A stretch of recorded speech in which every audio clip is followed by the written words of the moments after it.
Welcome to the Storyboard Community Cinema and Arts Hub YouTube channel. Today we're going to be talking about Disney Plus and whether we think it is suitable and something that you and your family should invest in. First off, don't be concerned about the leopard just yet. It ain't real. Yes, I am. So Disney Plus, it was released in the States back in November last year. The price point across there is slightly different to how it is here in the UK. In terms of the price, it'll set you back per month £5.99, or you can pay a one-off fee of £59.99, which will get you the streaming service for the entire year.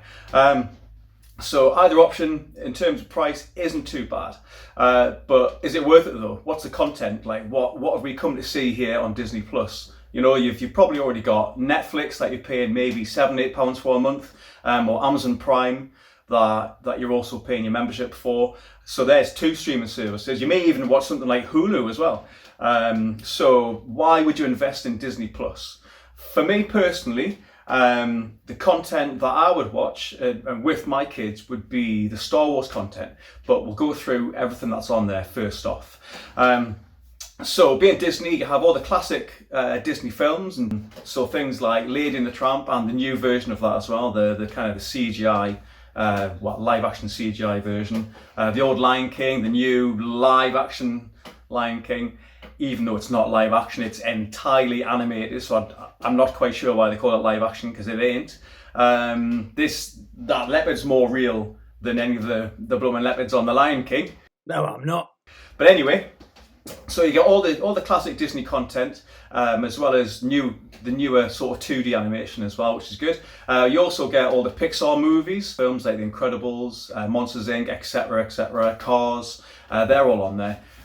So if you have young children and they're interested in the Pixar movies, champion, there's loads on there. As well as that, you've got the Star Wars content. The main draw is The Mandalorian, I think, in terms of the Star Wars content, because it's a live action TV show, and it's based upon a bounty hunter, a bit like Boba Fett from the classic trilogy.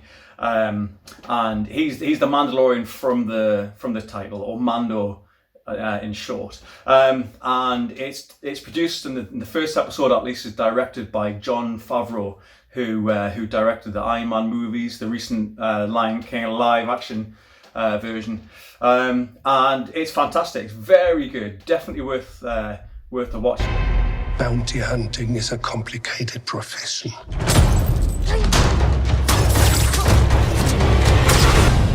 Don't you agree? So The Mandalorian is there. In terms of new content, great. In terms of other Star Wars stuff that's on there, you've got all the movies, so the original trilogy, the prequel trilogy, the sequel trilogy as well. That's just finished with The Rise of Skywalker. So they're all on there. You've also got the animated shows as well, so Star Wars Rebels and Star Wars Clone Wars as well.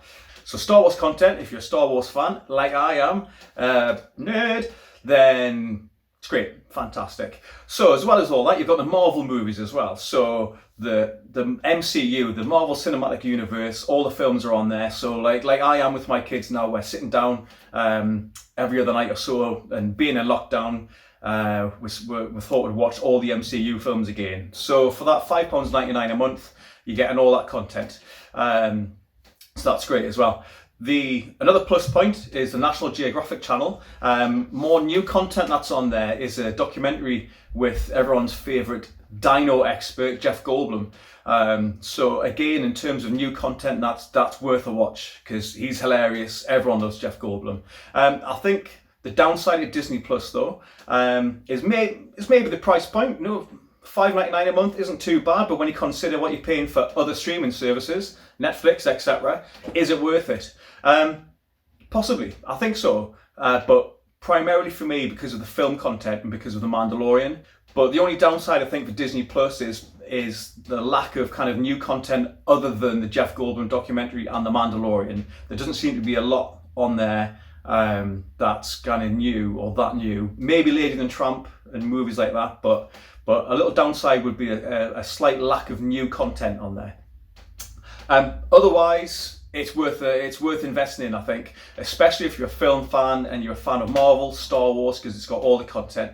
Well, thanks for watching, guys. That's it. Please subscribe below, like the page, like our channel, and we'll be back for more. All right. Cheers. Watch out for leopard.